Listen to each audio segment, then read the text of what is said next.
Dua Raja-Raja pasal 22. Yosia Raja Yehuda. Kitab Taurat ditemukan kembali. Yosia berumur 8 tahun pada waktu ia menjadi raja, dan 31 tahun lamanya ia memerintah di Yerusalem. Nama ibunya ialah Yedida binti Adaya dari Boskat. Ia melakukan apa yang benar di mata Tuhan, dan hidup sama seperti Daud, bapa leluhurnya, dan tidak menyimpang ke kanan atau ke kiri. Dalam tahun yang ke-18 zaman Raja Yosia, maka Raja menyuruh Safan bin Azalya bin Mesulam, panitera itu, ke rumah Tuhan katanya, "Pergilah kepada imam besar Hilkiah, suruhlah ia menyerahkan seluruh uang yang telah dibawa ke dalam rumah Tuhan, yang telah dikumpulkan dari pihak rakyat oleh penjaga-penjaga pintu. Baiklah itu diberikan mereka ke tangan para pekerja yang diangkat untuk mengawasi rumah Tuhan, supaya diberikan kepada tukang-tukang yang ada di rumah Tuhan untuk memperbaiki kerusakan rumah itu, yaitu kepada tukang-tukang kayu, tukang-tukang bangunan, dan tukang-tukang tembok, juga bagi pembelian kayu dan batu pahat untuk memperbaiki rumah itu. Tetapi tidak usahlah mengadakan perhitungan dengan mereka mengenai uang yang diberikan ke tangan mereka, sebab mereka bekerja dengan jujur." Berkatalah imam besar Hilkiah kepada Safan panitera itu, "Telah kutemukan kitab Taurat itu di rumah Tuhan." Lalu Hilkiah memberikan kitab itu kepada Safan, dan Safan terus membacanya. Kemudian Safan panitera itu masuk menghadap raja. Disampaikannyalah kabar tentang itu kepada raja. "Hamba-hambamu ini telah mengambil seluruh uang yang terdapat di rumah Tuhan dan memberikannya ke tangan para pekerja yang diangkat mengawasi rumah itu." Safan panitera itu memberitahukan juga kepada raja, "Imam Hilkiah telah memberikan kitab kepadaku." Lalu Safan membacakannya di depan raja. Segera sesudah raja mendengar perkataan kitab Taurat itu, dikoyakkannyalah pakaiannya. Kemudian raja memberi perintah kepada Imam Hilkiah, kepada Ahikam bin Safan, kepada Akbor bin Mika, kepada Safan panitera itu, dan kepada Asaya, hamba raja, katanya, "Pergilah, mintalah petunjuk Tuhan bagiku, bagi rakyat dan bagi seluruh Yehuda, tentang perkataan kitab yang ditemukan ini. Sebab hebat kehangatan murka Tuhan yang bernyala-nyala terhadap kita. Oleh karena nenek moyang kita tidak mendengarkan perkataan kitab ini dengan berbuat tepat seperti yang tertulis di dalamnya.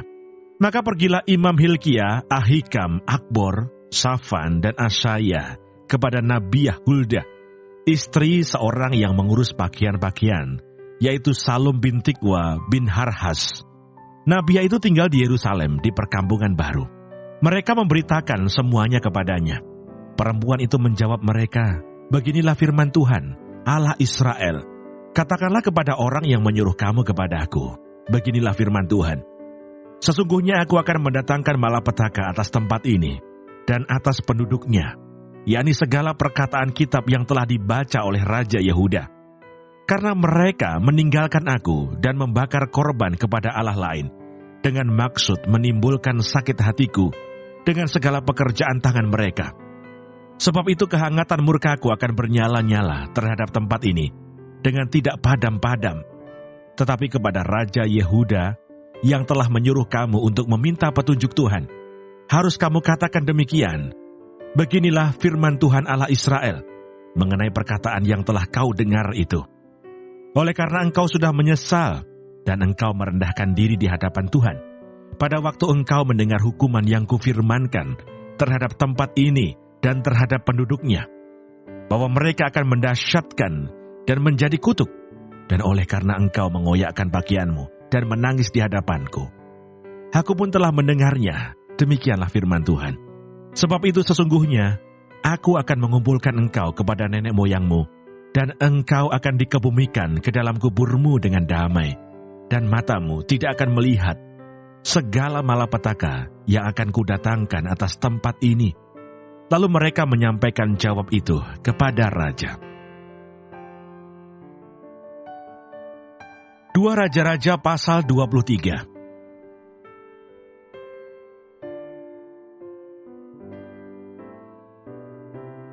Pembaharuan yang dilakukan Yosia. Sesudah itu raja menyuruh orang mengumpulkan semua tua-tua Yehuda dan Yerusalem. Kemudian pergilah raja ke rumah Tuhan, dan bersama-sama dia semua orang Yehuda dan semua penduduk Yerusalem, para imam, para nabi, dan seluruh orang awam, dari yang kecil sampai yang besar. Dengan didengar mereka, ia membacakan segala perkataan dari kitab perjanjian yang ditemukan di rumah Tuhan itu. Sesudah itu berdirilah raja dengan tiang, dan diadakannyalah perjanjian di hadapan Tuhan, untuk hidup dengan mengikuti Tuhan, dan tetap menuruti perintah-perintahnya, peraturan-peraturannya, dan ketetapan-ketetapannya, dengan segenap hati dan dengan segenap jiwa, dan untuk menepati perkataan perjanjian yang tertulis dalam kitab itu. Dan seluruh rakyat turut mendukung perjanjian itu. Raja memberi perintah kepada imam besar Hilkia, dan kepada para imam tingkat 2, dan kepada para penjaga pintu, untuk mengeluarkan dari bait Tuhan segala perkakas yang telah dibuat untuk Baal dan Asyera, dan untuk segala tentara langit. Lalu dibakarnyalah semuanya itu di luar kota Yerusalem, di padang-padang Kidron, dan diangkutnyalah abunya ke Betel. Ia memberhentikan para imam dewa asing yang telah diangkat oleh raja-raja Yehuda, untuk membakar korban di bukit pengorbanan, di kota-kota Yehuda dan di sekitar Yerusalem. Juga orang-orang yang membakar korban untuk Baal, untuk dewa matahari, untuk dewa bulan, untuk rasi-rasi bintang, dan untuk segenap tentara langit. Dibawanyalah tiang-tiang berhala dari rumah Tuhan keluar kota Yerusalem ke sungai Kidron, lalu dibakarnya di situ, dan ditumbuknya halus-halus menjadi abu. Kemudian dicampakkannya abunya ke atas kuburan rakyat jelata. Ia merobohkan petak-petak pelacuran bakti yang ada di rumah Tuhan, tempat orang-orang perempuan bertenun sarung untuk Asyera. Disuruhnyalah datang semua imam dari kota-kota Yehuda. Lalu ia menajiskan bukit-bukit pengorbanan, tempat para imam itu membakar korban dari Geba sampai Berseba. Dirobohkannya pula bukit-bukit pengorbanan di pintu-pintu gerbang yang ada dekat lubang pintu gerbang Yosua, penguasa kota itu, yang ada pada sebelah kiri kalau orang memasuki pintu gerbang kota itu. Tetapi para imam bukit-bukit pengorbanan itu tidak boleh naik ke mezbah Tuhan di Yerusalem. Hanya mereka boleh memakan roti yang tidak beragi di tengah-tengah saudara-saudara mereka. Ia menajiskan juga Tofet yang ada di lembah Ben Hinnom, supaya jangan orang mempersembahkan anak-anaknya sebagai korban dalam api untuk dewa Moloch. Dibuangnyalah kuda-kuda yang ditaruh oleh raja-raja Yehuda untuk dewa matahari di pintu masuk ke rumah Tuhan, dekat bilik Natan Melech, pegawai istana yang tinggal di gedung samping. Juga kereta-kereta dewa matahari dibakarnya dengan api. Mezbah-mezbah yang ada di atas Sotoh, tempat peranginan Ahaz, yang dibuat oleh raja-raja Yehuda, dan mezbah-mezbah yang dibuat Manase di kedua pelataran rumah Tuhan, dirobohkan oleh raja dan diremukkan di sana, lalu dicampakkannya abunya ke sungai Kidron. Bukit-bukit pengorbanan yang ada di sebelah timur Yerusalem, di sebelah selatan bukit kebusukan, dan yang didirikan oleh Salomo Raja Israel untuk Asitoret, dewa kejijikan sembahan orang Sidon, dan untuk Kamos, dewa kejijikan sembahan Moab, dan untuk Milkom, dewa kekejian sembahan orang Amon, dinajiskan oleh raja. Ia memecahkan tugu-tugu berhala dan menebang tiang-tiang berhala. Lalu ditimbuninya tempat-tempat itu penuh dengan tulang-tulang manusia. Juga mezbah yang ada di Betel, bukit pengorbanan yang dibuat oleh Yerobeam bin Nebat, yang mengakibatkan orang Israel berdosa. Mezbah dan bukit pengorbanan itu pun dirobohkannya, dan batu-batunya dipecahkannya. Lalu ditumbuknya halus-halus menjadi abu, dan dibakarnyalah tiang berhala. Dan ketika Yosia berpaling, dilihatnyalah kuburan-kuburan yang ada di gunung di sana. Lalu menyuruh orang mengambil tulang-tulang dari kuburan-kuburan itu, membakarnya di atas mezbah dan menajiskannya, sesuai dengan firman Tuhan yang telah diserukan oleh abdi Allah, yang telah menyerukan hal-hal ini. Ia berkata, "Apakah tanda keramat yang kulihat ini?" Lalu orang-orang di kota itu menjawab dia, "Itulah kuburan abdi Allah yang sudah datang dari Yehuda, dan yang telah menyerukan segala hal yang telah kau lakukan terhadap mezbah Betel ini." Lalu katanya, "Biarkanlah itu, janganlah ada orang yang menjamah tulang-tulangnya. Jadi mereka tidak mengganggu tulang-tulangnya dan tulang-tulang nabi yang telah datang dari Samaria itu. Juga segala kuil di bukit-bukit pengorbanan yang di kota-kota Samaria yang dibuat oleh raja-raja Israel untuk menimbulkan sakit hati Tuhan, dijauhkan oleh Yosia. Dan dalam hal ini, ia bertindak tepat seperti tindakannya di Betel. Ia menyembelih di atas mezbah-mezbah itu semua imam bukit-bukit pengorbanan yang ada di sana, dan dibakarnya tulang-tulang manusia di atasnya. Lalu pulanglah ia ke Yerusalem. Kemudian raja memberi perintah kepada seluruh bangsa itu, rayakanlah Paskah bagi Tuhan Allahmu, seperti yang tertulis dalam kitab perjanjian ini. Sebab tidak pernah lagi dirayakan Paskah seperti itu sejak zaman para hakim yang memerintah atas Israel, dan sepanjang zaman raja-raja Israel dan raja-raja Yehuda. Tetapi barulah dalam tahun ke-18 zaman Raja Yosia, Paskah ini dirayakan bagi Tuhan di Yerusalem. Para pemanggil arwah dan para pemanggil roh peramal, juga terafim, berhala-berhala, dan segala dewa kejijikan yang terlihat di tanah Yehuda dan di Yerusalem, dihapuskan oleh Yosia dengan maksud menepati perkataan Taurat yang tertulis dalam kitab yang telah didapati oleh Imam Hilkiah di rumah Tuhan. Sebelum dia, tidak ada raja seperti dia yang berbalik kepada Tuhan dengan segenap hatinya, dengan segenap jiwanya, dan dengan segenap kekuatannya, sesuai dengan segala Taurat Musa. Dan sesudah dia tidak ada bangkit lagi yang seperti dia. Tetapi Tuhan tidak beralih dari murkanya yang sangat bernyala-nyala itu, yang telah bangkit terhadap Yehuda, oleh karena segala sakit hatinya yang ditimbulkan Manasye. Lalu berfirmanlah Tuhan, juga orang Yehuda akan kujauhkan dari hadapanku, seperti aku menjauhkan orang Israel, dan aku akan membuang kota yang kupilih ini, yakni Yerusalem dan rumah ini. Walaupun aku telah berfirman tentangnya, namaku akan tinggal di sana. Selebihnya dari riwayat Yosia dan segala yang dilakukannya, bukankah semuanya itu tertulis dalam kitab sejarah raja-raja Yehuda? Dalam zamannya itu, majulah Firaun Neko raja Mesir melawan raja Asyur di tepi sungai Efrat. Raja Yosia pergi menghadapi dia, tetapi Firaun membunuhnya di Megido segera sesudah ia melihatnya. Pegawai-pegawainya mengangkut mayatnya dengan kereta dari Megido dan membawanya ke Yerusalem. Kemudian mereka menguburkannya dalam kuburnya sendiri. Maka rakyat negeri itu menjemput Yoahas, anak Yosia, mengurapi dia, dan mengangkat dia menjadi raja menggantikan ayahnya. Yoahas Raja Yehuda. Yoahas berumur 23 tahun pada waktu ia menjadi raja, dan 3 bulan lamanya ia memerintah di Yerusalem. Nama ibunya ialah Hamutal binti Yeremia dari Libna. Ia melakukan apa yang jahat di mata Tuhan, tepat seperti yang dilakukan oleh nenek moyangnya. Firaun Neko mengurung dia di Ribla di tanah Hamat, supaya jangan ia memerintah di Yerusalem. Lagi Firaun membebankan kepada negeri itu denda sebesar 100 talenta perak dan 10 talenta emas. Firaun Neko mengangkat Elyakim anak Yosia menjadi raja menggantikan Yosia ayahnya, dan menukar namanya dengan Yoyakim. Tetapi Yoahas dibawanya. Yoahas tiba di Mesir dan mati di sana. Yoyakim memberi emas dan perak itu kepada Firaun, tetapi ia menarik pajak dari negeri supaya dapat memberi uang itu sesuai dengan titah Firaun. Ia menagih emas dan perak itu dari rakyat negeri, dari setiap orang menurut jumlah ketetapan pajaknya, untuk memberikannya kepada Firaun Neko. Yoyakim Raja Yehuda. Yoyakim berumur 25 tahun pada waktu ia menjadi raja. Dan 11 tahun lamanya ia memerintah di Yerusalem. Nama ibunya ialah Zebuda binti Pedaya dari Rumah. Ia melakukan apa yang jahat di mata Tuhan, tepat seperti yang dilakukan oleh nenek moyangnya.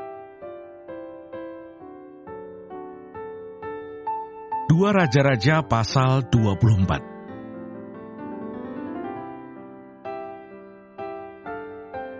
Dalam zamannya majulah berperang Nebukadnezar Raja Babel. Lalu Yoyakim menjadi takluk kepadanya 3 tahun lamanya. Tetapi kemudian Yoyakim berbalik dan memberontak terhadap dia.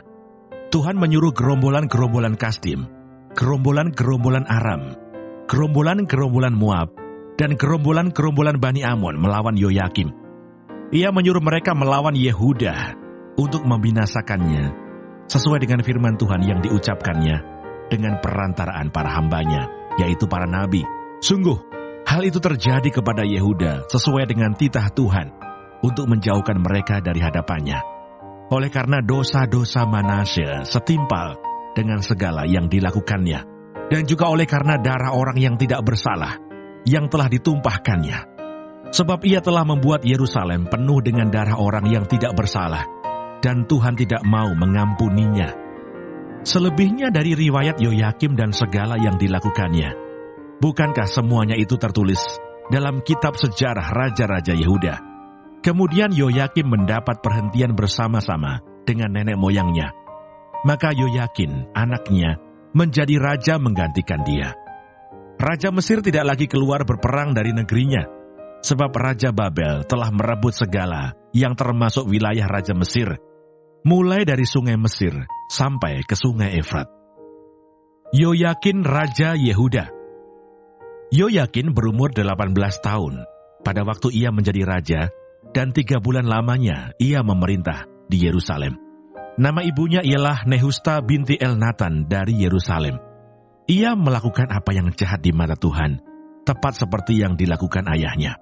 Pada waktu itu majulah orang-orang Nebukadnezar, Raja Babel, menyerang Yerusalem dan kota itu dikepung. Juga Nebukadnezar, Raja Babel, datang menyerang kota itu, sedang orang-orangnya mengepungnya. Lalu keluarlah Yoyakin Raja Yehuda mendapatkan Raja Babel. Ia sendiri, ibunya, pegawai-pegawainya, para pembesarnya, dan pegawai-pegawai istananya. Raja Babel menangkap dia pada tahun yang ke-8 dari pemerintahannya. Ia mengeluarkan dari sana segala barang perbendaharaan rumah Tuhan dan barang-barang perbendaharaan istana raja.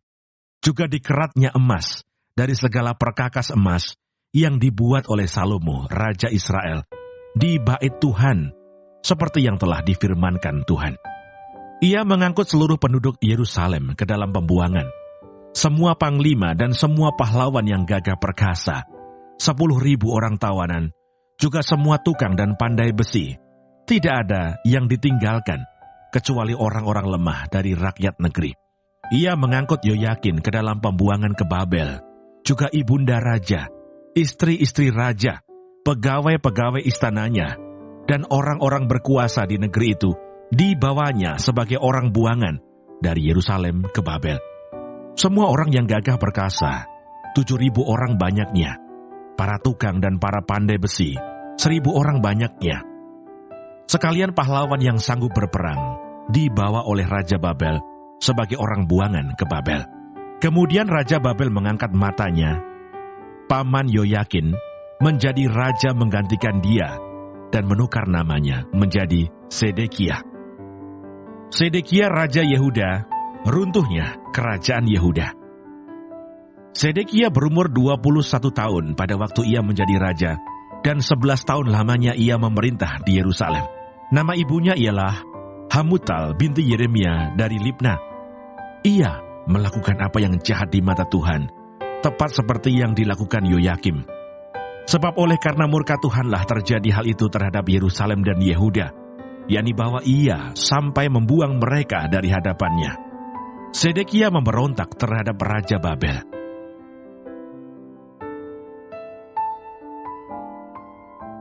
Dua Raja-Raja pasal 25.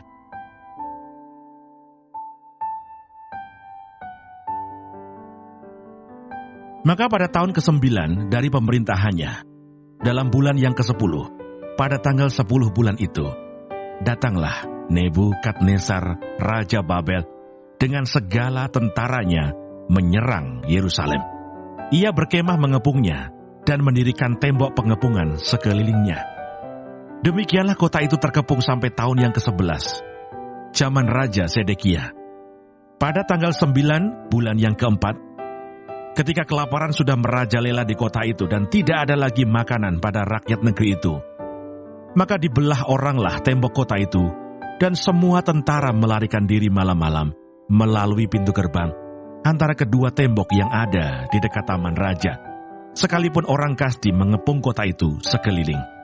Mereka lari menuju ke arah Yordan. Tetapi tentara Kasdim mengejar raja dari belakang dan mencapai dia di daratan Yeriko. Segala tentaranya telah berserak-serak meninggalkan dia. Mereka menangkap raja dan membawa dia kepada Raja Babel di Ribla yang menjatuhkan hukuman atas dia. Orang menyembelih anak-anak Sedekia di depan matanya. Kemudian dibutakannya lah mata Sedekia. Lalu dia dibelenggu dengan rantai tembaga dan dibawa ke Babel. Dalam bulan yang kelima pada tanggal 7 bulan itu, itulah tahun ke-19, zaman Raja Nebukadnezar, Raja Babel, datanglah Nebuzaradan, kepala pasukan pengawal pegawai Raja Babel ke Yerusalem. Ia membakar rumah Tuhan, rumah raja, dan semua rumah di Yerusalem. Semua rumah orang-orang besar dibakarnya dengan api. Tembok sekeliling kota Yerusalem dirobohkan oleh semua tentara Kasdim yang ada bersama-sama dengan kepala pasukan pengawal itu. Sisa-sisa rakyat yang masih tinggal di kota itu, dan para pembelot yang menyeberang ke pihak Raja Babel, dan sisa-sisa khalayak ramai, diangkut ke dalam pembuangan oleh Nebuzaradan, kepala pasukan pengawal itu. Hanya beberapa orang miskin dari negeri itu ditinggalkan oleh kepala pasukan pengawal itu untuk menjadi tukang-tukang kebun anggur dan peladang-peladang. Juga tiang-tiang tembaga yang ada di rumah Tuhan dan kereta penopang dan laut tembaga yang ada di rumah Tuhan dipecahkan oleh orang Kasdim dan tembaganya diangkut mereka ke Babel. Kuali-kuali, penyodok-penyodok, pisau-pisau dan cawan-cawan dan segala perkakas tembaga yang dipakai untuk menyelenggarakan kebaktian diambil mereka. Juga perbaraan-perbaraan dan bokor-bokor penyiraman, baik segala yang dari emas maupun segala yang dari perak, diambil oleh kepala pasukan pengawal itu. Adapun kedua tiang laut yang satu itu, kereta penopang yang dibuat oleh Salomo untuk rumah Tuhan, tiada tertimbang tembaga segala perkakas ini. 18 hasta tingginya tiang yang satu, dan di atasnya ada ganja dari tembaga. Tinggi ganja itu 3 hasta, dan jala-jala dan buah-buah delima ada di atas ganja itu sekeliling. Semuanya itu tembaga. Dan seperti itu juga tiang yang kedua, disertai jala-jala. Lalu kepala pasukan pengawal itu menangkap Seraya, imam kepala, dan Sefanya, imam tingkat 2, dan ketiga orang penjaga pintu. Dari kota itu ditangkapnya seorang pegawai istana yang diangkat mengepalai tentara, dan 5 orang pelayan pribadi raja yang terdapat di kota itu, dan panitera panglima tentara yang mengerahkan rakyat negeri menjadi tentara, dan 60 orang dari rakyat negeri yang terdapat di kota itu. Nebuzaradan, kepala pasukan pengawal, menangkap mereka dan membawa mereka kepada Raja Babel di Ribla. Lalu Raja Babel menyuruh membunuh mereka di Ribla, di tanah Hamat. Demikianlah orang Yehuda diangkut ke dalam pembuangan dari tanahnya. Gedalia menjadi gubernur dan dibunuh.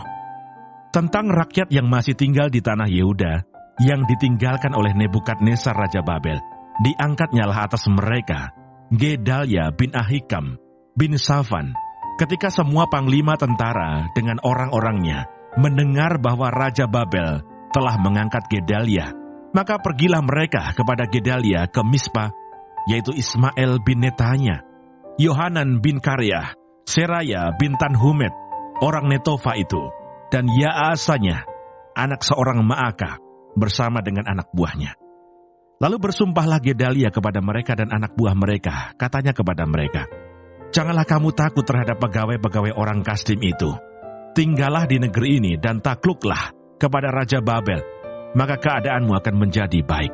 Tetapi dalam bulan yang ke-7, datanglah Ismail bin Netanya bin Elisama, seorang yang asalnya dari keturunan raja, dan 10 orang bersama-sama dengan dia. Mereka membunuh Gedalia dan orang-orang Yehuda dan orang-orang Kasdim yang ada bersama-sama dengan dia di Mispa. Maka bangkitlah seluruh rakyat, dari yang kecil sampai yang besar, serta panglima-panglima tentara. Lalu larilah mereka ke Mesir, sebab mereka takut terhadap orang Kasdim itu. Yoyakin dikasihani.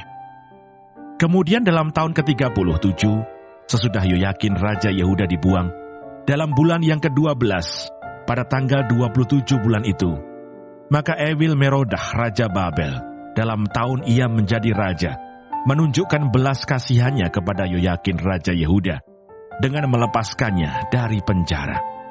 Ewil-Merodah berbicara baik-baik dengan dia, dan memberi kedudukan kepadanya lebih tinggi daripada kedudukan raja-raja yang bersama-sama dengan dia di Babel.